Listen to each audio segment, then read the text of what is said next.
What up? This is Austin St. John, Jason, the original Red Ranger. You are watching Action Activate. If you're not watching, why aren't you watching? You should be watching. You know you want to watch. If you're not watching, maybe you should see a doctor. I don't know, man. Maybe you should call the Power Rangers. I'm just saying, because it's Action Activate, and that's where it's at. Much love.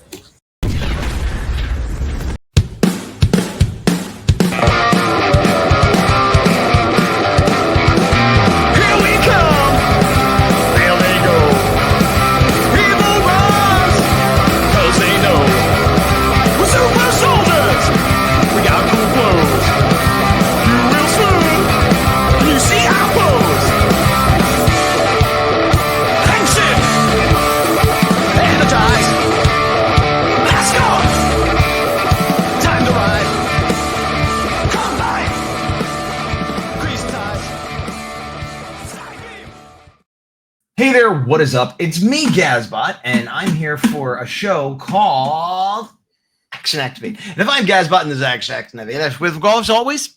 It is me. It is the big dog. We are here to do a very different Action Activate today.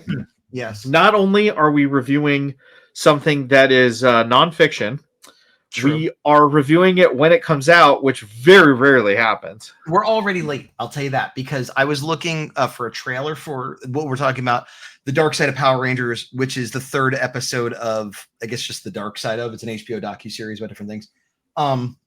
It came out today, but that means it came out midnight yesterday. And when I was looking for things, I saw 23 hours ago all these reaction videos posted. So even though we're on time, we're late to the game. I think on Max it came out next day, and then the actual channel on cable that it was on came out on Monday night. Okay. I watched it on Max, and it wasn't available. I mean, maybe last night at midnight, but I know. Same, because we did the same thing of like, are we going to review this week? I don't know, but here we are. So this one's going to be different for two reasons. One, it's much longer than normal. It's an hour and a half docu episode. Yeah. Two, we don't have it pulled up, which honestly would have made this a 5-hour video. So we're just going to kind of jump around a little bit. Play this. This is like a clip. I guess they had several different trailers. So I'll let this play while you're talking, just so people have some rough idea what we're talking about. So in this, they talk about, obviously it's called The Dark Side of Power Rangers, where it is some of the things that are a little more known about some of the negatives that are associated with Power Rangers, and then some that haven't been as kind of looked into, where certain things, especially around season 1, they kind of shed a little more light on, whereas other things like the passing of JDF, a lot of people knew, they may not have just known all the details. I did wonder, because it's tough as a Power Ranger fan who watches the show and goes to these conventions and watches behind the scenes, like most of this I knew. I think there were details that were filled in, but there was nothing where I was like, what? I've never heard of this. And I wonder, other than like, okay, there's going to be people that watch Mighty Morphin back in the day, and then this is the first thing they've looked at since then, and they're going to be shocked by a lot of this. But I wonder if the average Power Rangers fan that maybe hasn't seen every season, maybe isn't doing a video every week, is there stuff in there that's going to be revelatory for them? Because I feel like most of this stuff was in the news to some degree, right?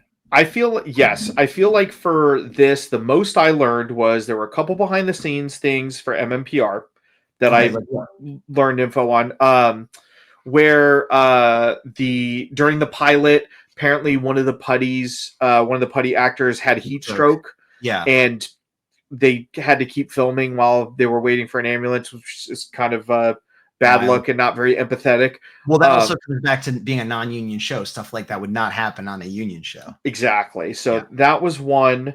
I didn't know all of the like nitty-gritty price details on how much they were paid in the beginning, but I knew it was low. Like it's universally from everybody involved. They're like, we didn't make a lot of money. Those numbers have been out there. I didn't remember them, but I knew it was low. And I remember, because I remember thinking like, that's like what you'd make at any job. Like just a regular job, barely more than a minimum wage.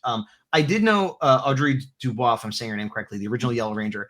I knew she had been there and left. I never really knew why. And she kind of talked about it a little more between seeing the putty and also just being like, I can't live on this money. Can you give me more? And they're like, no.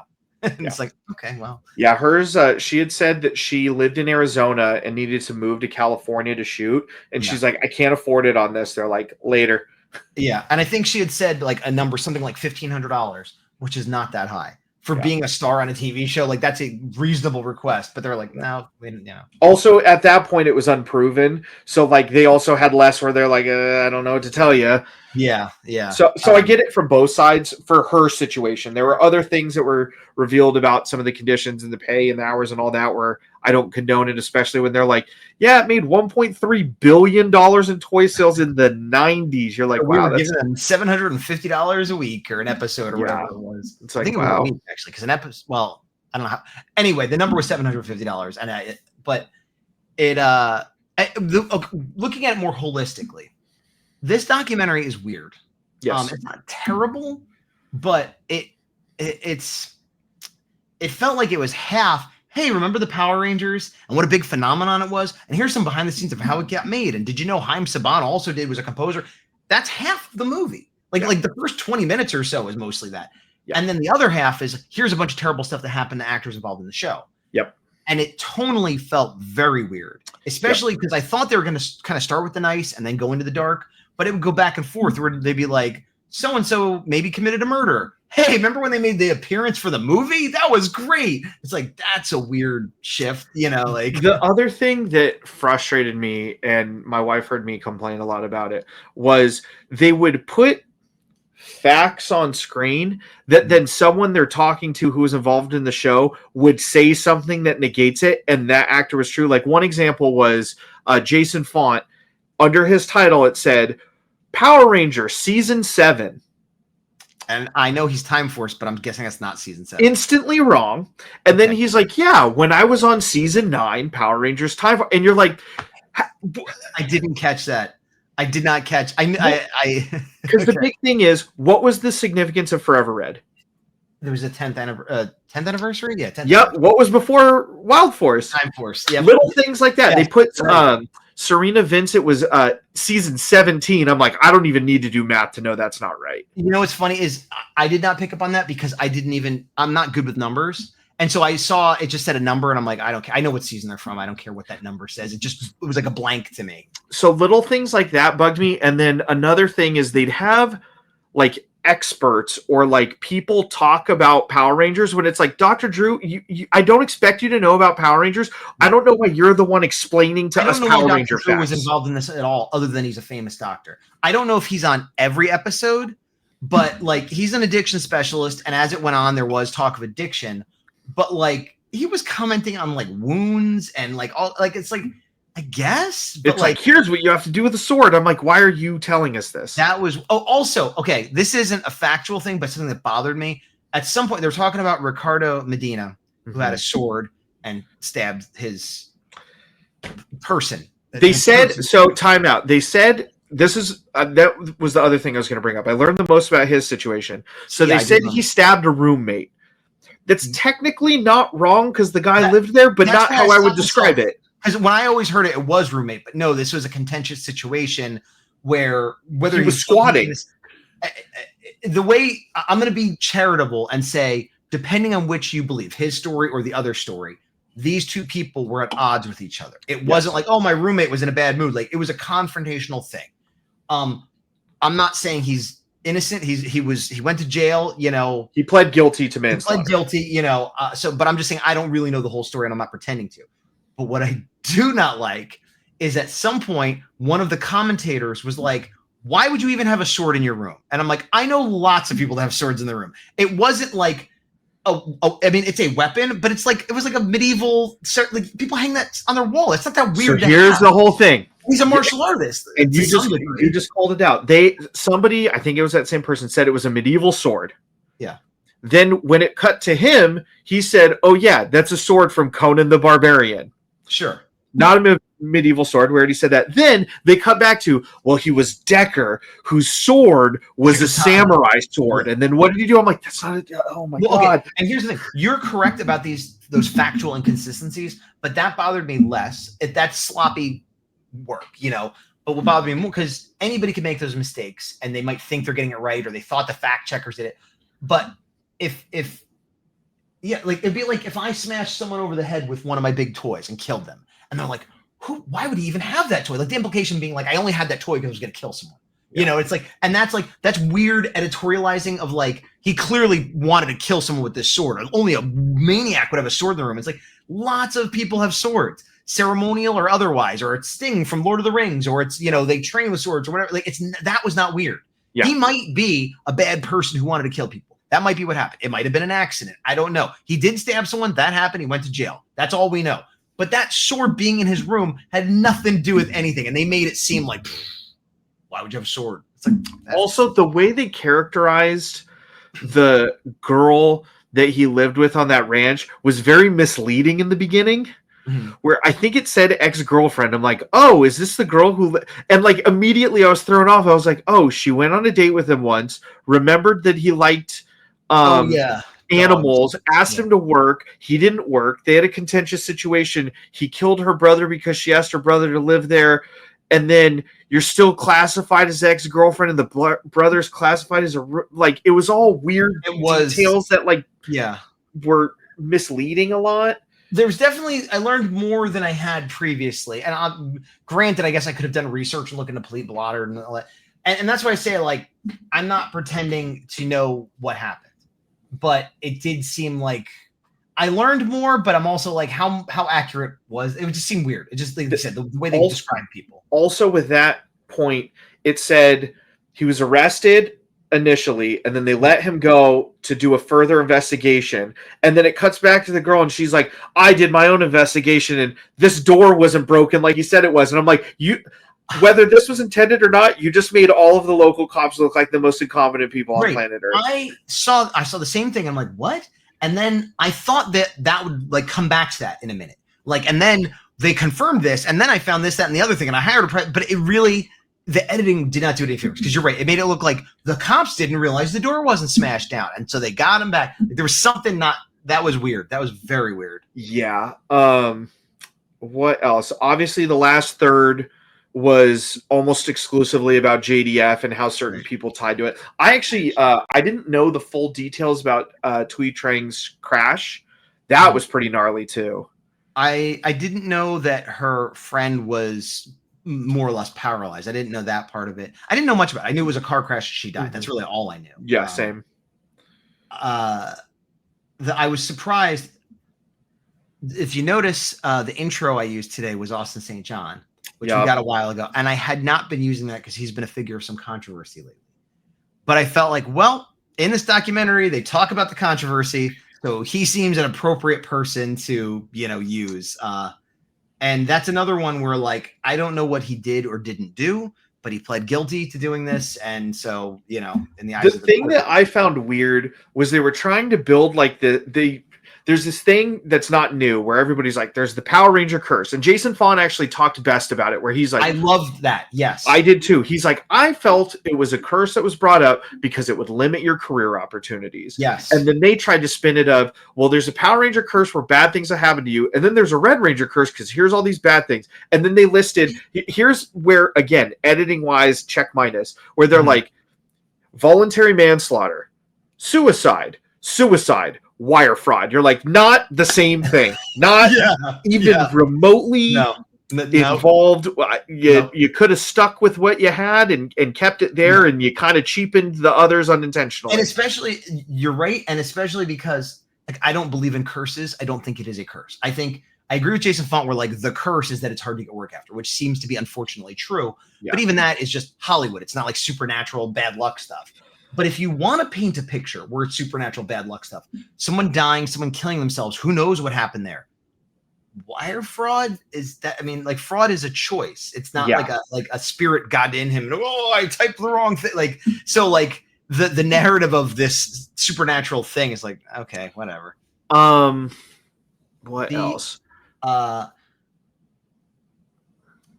This is a weird show.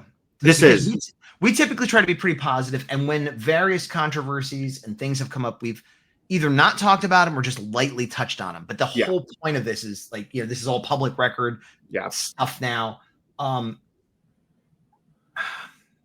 don't know where you're going with this, so that's why I don't know where to chime I'm not even going to say anything. It's stupid because I'm not going to say anything. They talk about Jason David Frank and drug use. And they don't get too specific. We know he's on some prescription drugs that he mixed that he shouldn't have, and he's maybe taking some illicit stuff, and they don't lean on it too heavily, but they make it clear he had some level of drug problem, right? Is what they're saying. And I just feel weird saying that, even though it's like kind of they said it. I'm just repeating I know what you mean, though.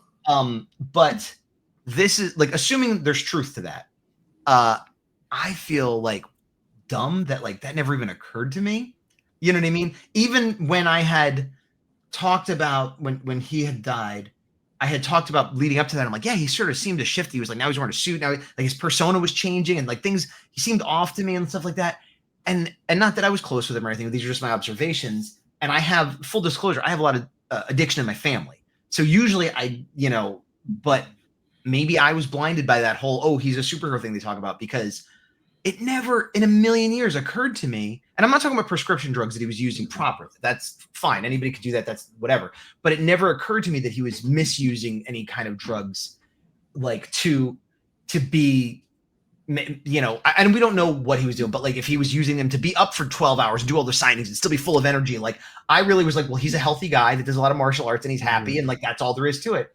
And maybe that is, but like, maybe not. And I just felt like, I can't believe it never entered my mind that maybe there were substances. I agree, but I have a slightly different take where we had talked about it prior to his death, after his death. We had heard various things through various channels and people we know and things like that, where obviously it had to do with mental health. That's what led to, his loss of life.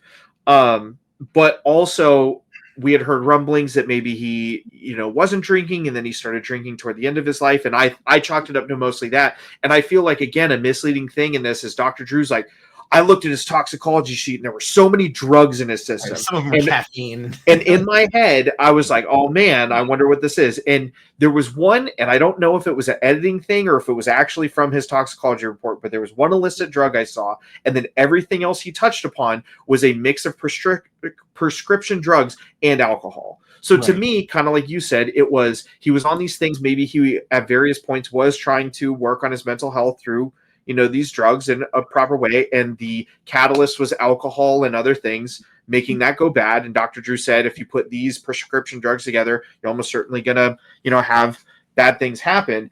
And to me, again, it was one of those things where they, in certain things, I feel like were a little too soft in their approach on touching stuff. And then in other stuff, I'm like, you're kind of wildly making it seem worse than it is for some. Yes. Like, this is part of why I was reluctant to bring it up, because they didn't say he used cocaine all the time or he was a heroin. They never said that. So it's like, well, what are they, well, there was the crazy Punisher guy said he was a cocaine dealer, but we're not believing anything he says. Yeah, exactly.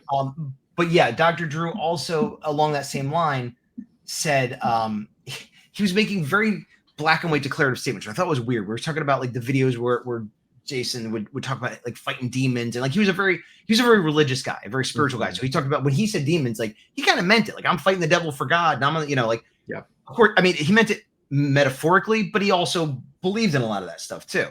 But what was weird is Dr. Drew's like, if someone talks about demons, that's not depression. That means they're addicted or suicidal. That's it, always. And I'm like, that's not true. Yeah. I've heard people talk about wrestling with demons and they weren't addicts or suicidal. Like, that might be like a guideline. Very often it means this, but it's like, I've known atheists that had no addiction problems, that were not suicidal, that talked about wrestling with demons. Like that, it's more an expression than I think The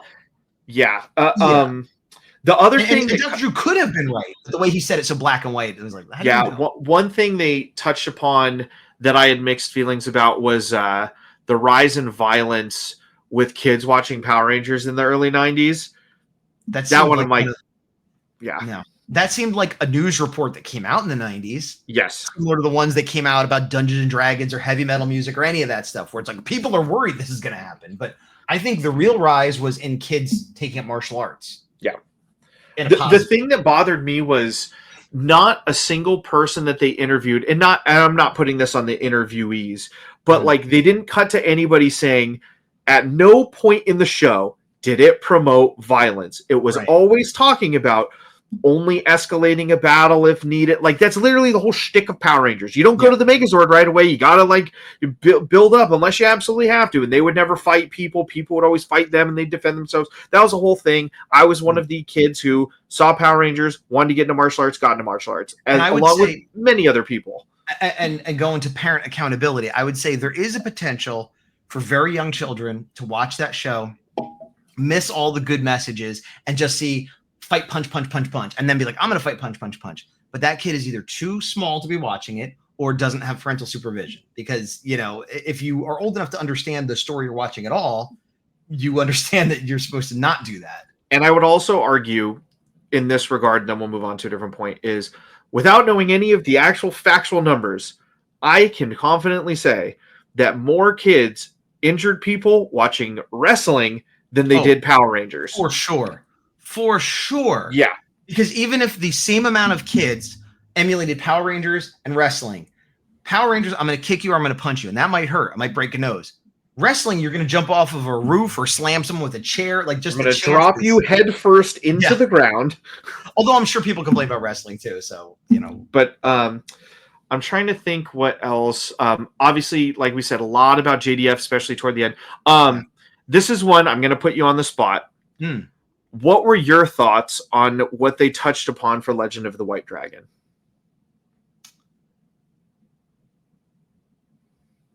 In terms of that it's going to be coming out soon, in terms that it's his legacy, like what specifically?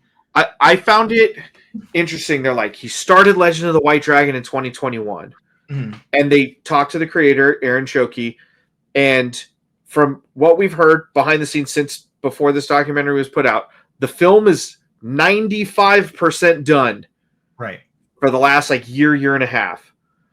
And then it's still like just talked about his legacy, which I get, JDF's legacy. Okay. But it was, you want to put me on the spot. What is the question you want to ask me? I'll answer it, but I'm not sure what were your thoughts on the ambiguity about them saying he worked on this movie that's coming out eventually, but it's been 4 years and we're not going to talk about any details? I think there was nothing inaccurate about how it was presented. How about that? Did it make me think, oh man, it's coming out tomorrow? No, but they said he worked on this movie. He did. Here's his friend he worked on with it. That's true. It's been coming out for a while. We're hoping. And if you notice, Aaron didn't say it's coming out this day or this. He just said, I can't wait till it comes out. So there was nothing. I didn't flag anything as untruthful, I guess is what I would say. I agree. There was nothing untruthful said. I just would have appreciated more details considering the timeline. I think they were wise to not say a date or time, whoever made that decision. And Aaron theoretically is now, you know, we're really in the end game now and it's coming. And not to, I don't know the situation there. I'm not defending him, but the thing that has been said by him and others was that it was never intended to be a standalone movie. It was going to be 2 or 3, whatever it was. So part of the difficulty was turning it into a movie either by itself or one that could continue without Jason David Frank. I still think it's wild that it's taking so long and there haven't been enough communications and whatever, but I think this documentary didn't need to deal with that controversy. I think this documentary only included it because that was sort of like, you know, the final project of a person who's no longer with us. So they had to do it. And and Aaron was, whatever you think of him, was friends with him. So he was included for that reason. I did think it was interesting the people they chose to talk to. Not that they were bad people to talk to, but like the people they didn't choose to talk to was interesting too. Like, I don't know. They have such a huge array of people to talk to, and they only had like 5 or 6 people, and they went back to them again and again. And again, it wasn't bad, but it was just weird choice. Now that you mention it, I'm curious, since they touched upon Pua Silva, I believe was his last name. Ninja Storm Red. I apologize if I got the last name wrong. I don't remember off the top of my head, but no one who directly worked with him, it seemed like, was talked to, which I found odd. Agreed. And I don't know if that was intentional or if the people that worked with him didn't want to talk, or if it was just most of them are in New Zealand and the Ninja Storm cast doesn't come over as much. But yeah, most of the other people involved, they found someone close to talk to, but we don't know. Maybe that nobody wanted to talk about it. Maybe the biggest curveball, I think, was the director of Power Rangers, where Oh, the one that's like, yeah, they wanted more money. Too bad. That guy. Yeah, like I still don't fully get his involvement. Like clearly he directed some episode or episodes of Power Rangers, but he was the most glossed over in terms of involvement. Like I was there for what? Tony Oliver, I think, was a surprise include for me, but also I think actually added a lot. I think he was the best, like overall, because he had some kind. Well, I mean, he couldn't comment on certain things, but I think he did a really balanced, like, here's what was going on, and not all of it was good, we did do something great. Yeah, we could have paid him more, but that's how it like. And so like, yeah, I think he was just sort of like, here's what happened, and I think he did a good job with that. I think the part that was most difficult for me to watch was the part about season 2 of people leaving Mighty Morphin, because that is now like the 5th version of that story I've heard, and I have no idea where the truth is. I mean, yeah. Oh, the thing with Twee making some kind of speech unexpectedly. Didn't know that was a thing. Didn't even fully get the context of it. But also, like, every single time we've heard the details from Austin St. John, Walter Jones, everybody in this documentary, YouTubers who have done their own independent research, and then other people somehow involved with Mighty Morphin, all have a like just different enough where I'm like, I know that people wanted money, and I know that people got replaced. The middle is never consistent. I feel like that's the story, though. Like the rest doesn't matter. It's very popular now. We're not being paid enough. You're easily replaceable. Done. I understand what you're saying, that the details change and but like, that's the truth right there. It would be nice to have a video showing the meeting and how it went. Sure. But we have the truth. The truth is they weren't being paid enough. They said something, they got fired. The other people also weren't getting paid enough, but didn't say anything, and that's, except for I've heard rumors that Jason David Frank actually got paid more eventually or whatever, but whatever, good for him if he did. But you're right about the inconsistencies. I don't think there's any, conspiracy or anything like that. I think people just have bad memories and had different points of view, and like, who knows what happened, and like maybe the Twee thing happened after they had the talk or before they had the talk, or like. One thing I found interesting looking back now is Tony Oliver mentioned multiple times that Haim Saban said the original cast can stay as long as they want. Yes. And the thing that is difficult for me to believe that is that when it cuts to Nakia later, who was on CO and Turbo, she was talking about how difficult it was when they started doing the every season as a new team motif, that it was hard for her on her last day because they were told so abruptly they were leaving Turbo, which makes me think, I don't think all 4 of you one day decided we're done today, and that's why it was really hard for you. Okay. I might have an answer for you. Okay. Like, this is so wild that I actually might have an answer for this.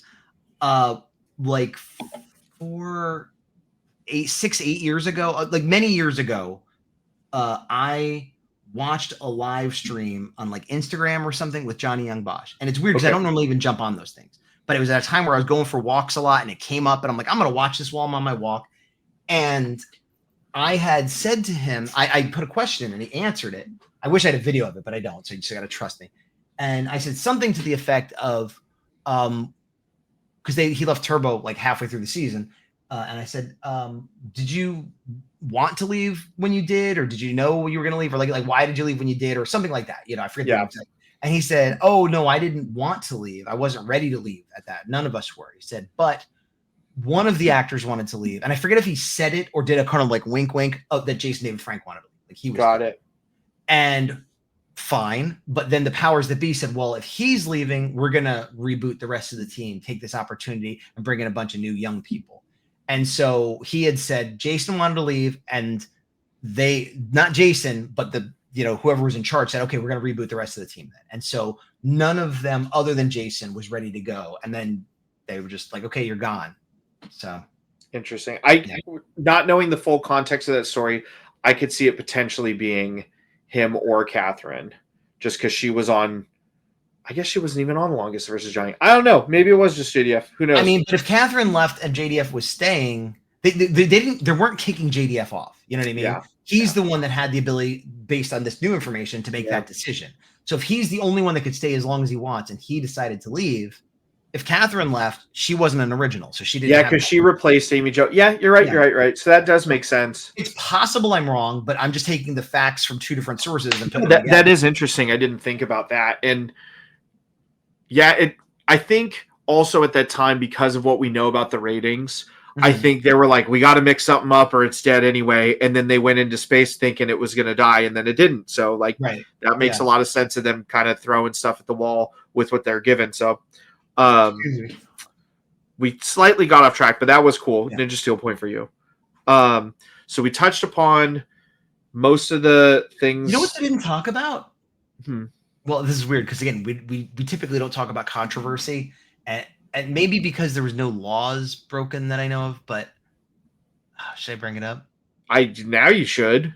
There was a controversy with the triplets that played Trey of Treforia. Oh, they did blur them out. If you noticed, they weren't in it. You know what I mean? Like that wasn't. And as I was bringing it up, I'm like, because whatever else happened with them, I don't think they broke any laws or committed any crimes. There was just controversy. So there's two things that come to mind that weren't in the documentary. Since we're already here, that which I think we know because pretty much it was a Power Ranger thing that I don't believe made any headlines. Right, because there was no crimes. Yeah, it was just them kind of. Yeah. There was that, and then there was a crime. Just to be clear, those actors, they are not criminals. Yes, nobody was hurt. They did not do there's just controversy about things they said. We didn't say the crime word. We said controversy. There was correct. There was Power Ranger drama involved with them, but no one was directly hurt as far as we know. No laws broken, anything like that. But they're not really shown by conventions anymore. Yes. So there's that, and then I think it was due to the timing of when it was shot. There was a different Ranger actor who more recently had some things come up where I believe, I don't know all the details, so don't come at me, but they were arrested for a crime. I don't know if they spent time in jail or not, but there was an arrest. Yes. But Samurai Green from Power Ranger Samurai, not Ninja Storm. Samurai Green had some crimes that came up, one more recently, and I believe it's either about to finish or did finish. I don't know all the details. If you want to look, there's other channels that more directly cover it. But you're right, because that one would fit the criteria of legal action being involved. Even just touched upon. Yeah, and maybe it is because of the timing, but you're right about that. Because even if I was gonna say I think Austin St. John's was in there because he was the original Red Ranger. Well, and also that was in the news. It's died down now, but I remember it being in real news when it happened. Yeah. So with this, for whatever reason, Hector David Jr. wasn't involved. I think more timing than anything, but it would have fit the dog. Because they could have even said, even if it's not resolved, that he had been arrested and case pending or whatever. What was the other one? Those were the two. It was the triplets and him. And that's all I know in terms of actual things that would fit the criteria for the doc. I think of another one that probably just isn't known outside of the fandom. I'm gonna leave it. I think if we're ever gonna break our own unofficial rule, this is the episode to do it. Well, I'm thinking of the Samuel Benta. Is that his name? Overdrive Black. Oh yeah, that's right. I forgot about that until right now. Which theoretically, he's accused of a crime. I want to be clear on this. He denies it. He's never been arrested, but he was accused of stealing something. And the fandom knows about this, and many people believed it. And I don't know if it's true or not, but it was a big deal. And he wasn't going to cons for a while. Yeah. But but there was no arrest made, and it isn't really that. And I think again, we only know it because we're so close to Power Ranger stuff, where it's not a Dr. Drew heard about right. But I think there was another one that we're forgetting. That Eric Frank was a big part in the JDF part where. Yeah, but I will say this. I'm going to say this as tactfully as I can. There was a lot of other stuff related to Jason David Frank and his family that they could have gone into. Yes. And I think it's good that they didn't. Yeah. Agreed. It wasn't necessary for what they were doing. Yeah. I think because of how prolific of a figure he is in the Ranger community. Yeah. And I think because of just the timing of Power Ranger YouTube and social media, as I'll call it, there were a lot of ripple effects of his passing that there's been little bits of drama that if you look it up on YouTube, you can find it. But like it, again, nothing noteworthy for this doc that would talk about like that were relevant other than the focus of this doc, at least on the JDF part, was he had struggles, he passed. Hopefully this can help people who are struggling and prevent them from doing similar actions. And they did underscore, in my life, I have heard people say negative things about Jason David Frank. Yeah. In the minority. Yes. And I definitely, there was a time when I'm like, well, I had several experiences with him and they were all very positive. Mm-hmm. And I think that is the majority. I think everybody can have a bad day or say a wrong thing, and he's probably guilty of that just like anyone else. But even in the documentary, when they're like, he had these struggles and he this and that, like everything's like he was great to the fans. He was the number one person to the fans. I believe that. I saw that. Like, so whatever else he had going on, he was trying to help people and do his best for everyone else. So, kudos to that. No, to me, what I got about his section is something that I've heard and said a lot is the airplane oxygen mask theory, where whenever you go on an airplane, especially if you have a child with you, they say, put on your mask before you can put on a mask for someone else. Right. And with him, it was very much, he was so much there for other people that he focused on their mask and not his own. And that's what, And that's one thing I do agree with Dr. Drew. Well, there's a few things I agree with Dr. Drew, but a big one was he said that, JDF was there for all these people that had these dark thoughts and these problems and stuff. Great. Good for him. But he wasn't trained to deal with that. Yeah.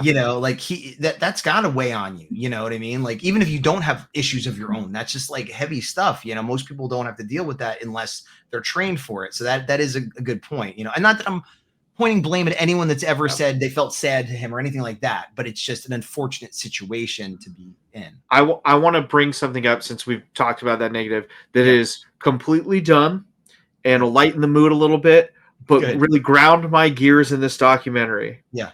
And it was the fact that whenever they would reference JDF, they'd show a figure that was supposed to make it.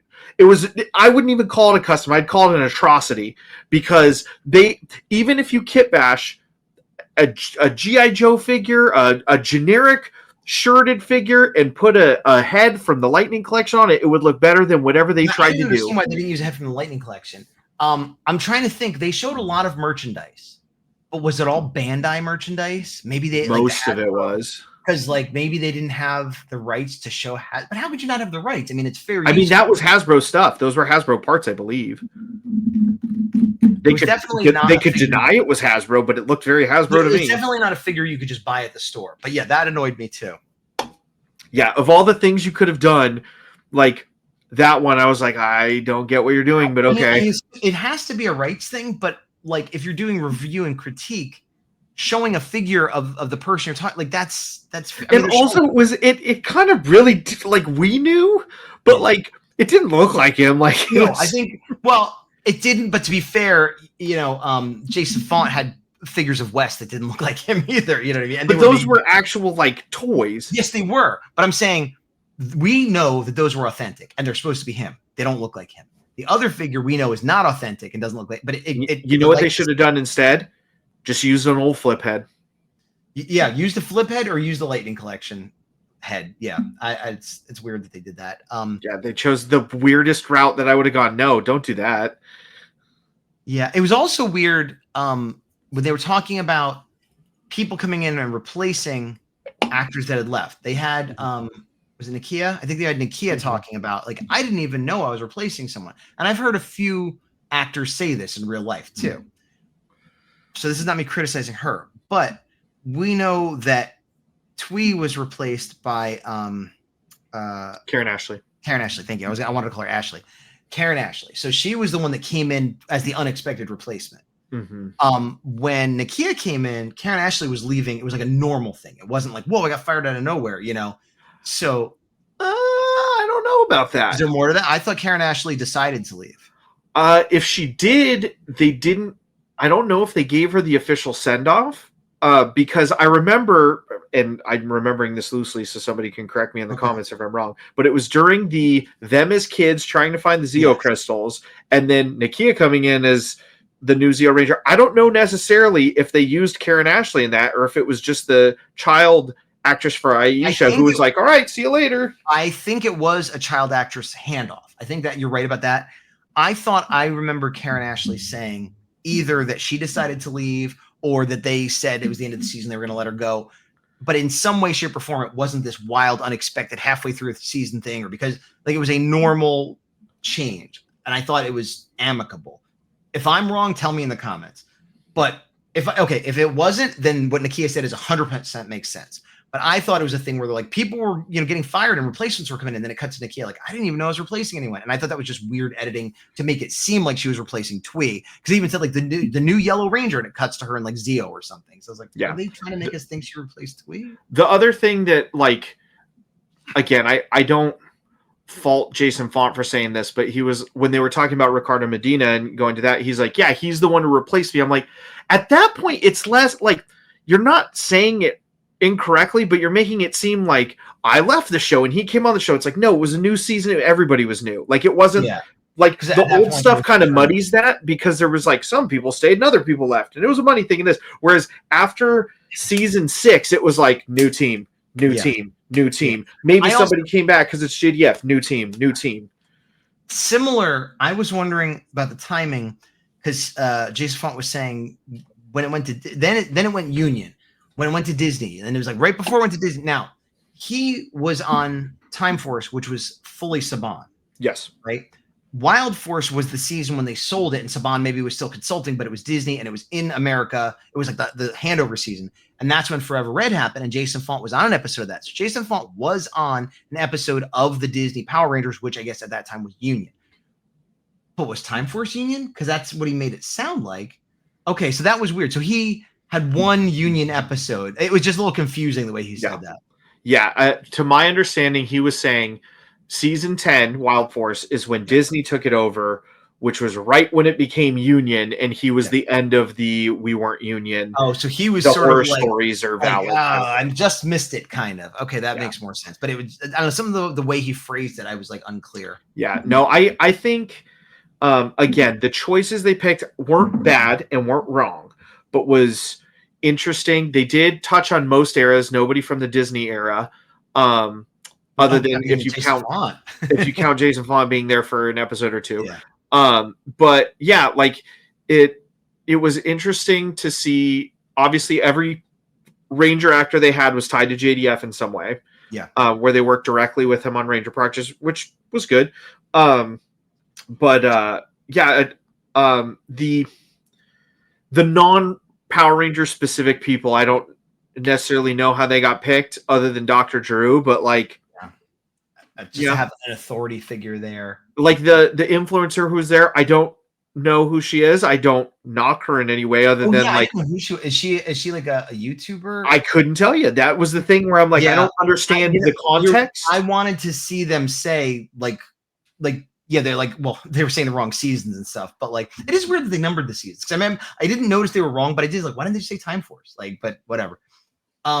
I was waiting for her little thing to come up and explain who she was, but it never did. And again, not knocking her, but I just didn't know who she was. I did notice they had a couple clips of YouTubers. The only one I recognized specifically was Esty. And there was a few others who like one I kind of. The other guy was. There's one I didn't know by name, but I recognized his face. And I did wonder, like, I wonder if they just picked people or if like they had to. That was Jason Horton who did the other one talking about the Power Ranger curse. With the gray shirt. Yeah. Early on in the documentary, before it started getting so dark, and by the end of it, I was kind of depressed. I kind of don't recommend watching this, to be honest. It's not fun. It's not a fun watch. Especially if, like us, you already know most of it. Like, I don't regret watching it, but I'm like, I'm never watching that again. Like, it wasn't. The best part of me watching it was my wife loves documentaries and finding behind the scenes stuff. So it was fun watching it with her, and it was fun, like, not to toot our horns, but stuff would be said, and I'm like, that's not necessarily all the way true. Here's the full context, or here's more context for this thing that they didn't dive into, or things like that. So that was fun for me. Because but like, a way to explain Power Rangers to your wife, who was exactly, it was a fun experience to watch it. But again, the content of it is mostly sad. But in terms of a positive, the thing that it does shed light on is the struggles that a lot of these people went through, and to show resources at the end of the episode for and get help yourself or that was others. one of the things that they did. Definitely, people should ask for help if they can and get, not to victim blame, but like don't be ashamed of it. Whatever, yes, like, for sure. Back to the later note though, before it got all that way, they kept showing footage of conventions, and I'm like, I and the Big Dog have been to a lot of Power Rangers conventions. We have tables, we interview the guests. Like, I was looking for one of us, and I did not see us. And I think weirdly, a lot of the footage is from like 10 years ago, like right around the time we started doing stuff more. Like most of the footage they had was older, which I thought was weird because there's more. I think they ripped most of the footage from My Morphin Life, which was JDF's docu-series about him going to cons, and mostly Wizard World kind of cons. Okay, because then they'd have the rights to that through Tammy or something. Okay, Ninja Steel. That makes perfect sense because, like, yeah, not that we had to be in it, but it was like, but as I was looking for us, I noticed, I'm like, these are all old. Matter of fact, the only person other than like SD I thought I saw Scott Zillner in the back of one, but he had like jet black hair and like, it was like, well, he's much young. I'm calling old, but I'm like, he's like 15 years younger than he is nowadays. What's going on here? Yeah. But yeah, I guess the other thing, going back to the dark side, is I watch a lot of documentaries, and a lot of them are about unpleasant situations. And I've even watched behind the scenes of movies and stuff. And not that Power Rangers is like the franchise that's the most close to my heart, that anything else I don't care. But like if I found out like Star Wars, like I talk about Star Wars all the time, if I found out Mark Hamill was the jerk, I'd be very upset too. But like, I think why this affected me more is because I've met half the people that were talking. Yeah. I've talked to them for more than a minute. I've been to these conventions. I've heard these stories. It felt like real people, as opposed to just characters that were on some show that I heard about. So it felt a little weirder, sadder, ickier to me, only because, and it should feel that way. I don't know how to feel about it. You know what I mean? It just it felt weirder because, there's Jason Font talking about Jason David Frank, both of whom I've met. Jason Font, who I spent a day tabling next to and interviewed, and here he is talking about, the tragedy of his friend. And I'm like, it's just weird. It's just weird. I agree. The one thing I also want to call out is Jason Font. I commend so much for, he answered questions about his relationship with JDF, but also said, I'm not sharing these certain things because they're just between us. And I 100% respected that. And I do too. And the only time he clarified, what he said, something like, we did not talk about Tammy, because there've been those rumors probably. So I'm not going to say what we talked about. Wasn't about Tammy. Yeah. Fine. He said it wasn't about Tammy. It wasn't about Power Rangers. Right. Yeah. So there you go. Yeah. No, a lot of respect. And I don't think anybody stepped too far out of bounds with anything they said. Like, I think it was all okay. From a purely filmmaking, editing, documentary point of view, I think it was fine. I've seen better. It was fine. It was definitely felt like an episode of a documentary show, as opposed to a real documentary movie that they spent, years doing and whatever. And that showed with a lot of the research, as you pointed out.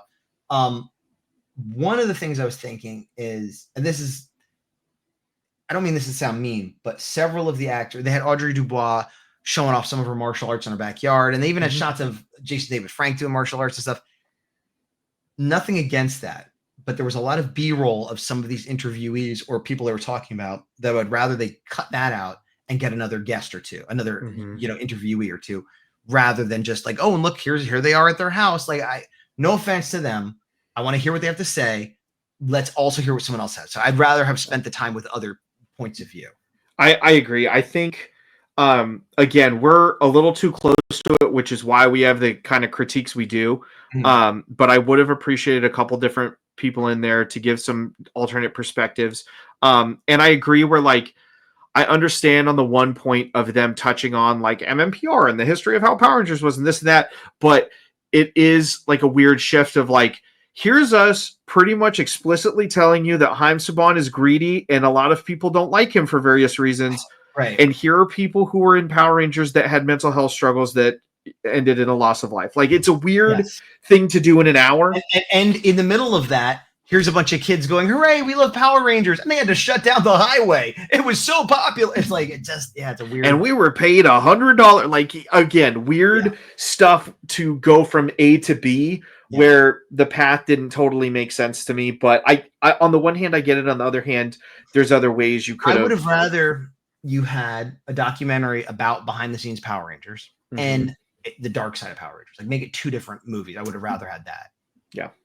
But watch if you'd like. We kind of gave you the most rambly version you'll see of anybody talking about it.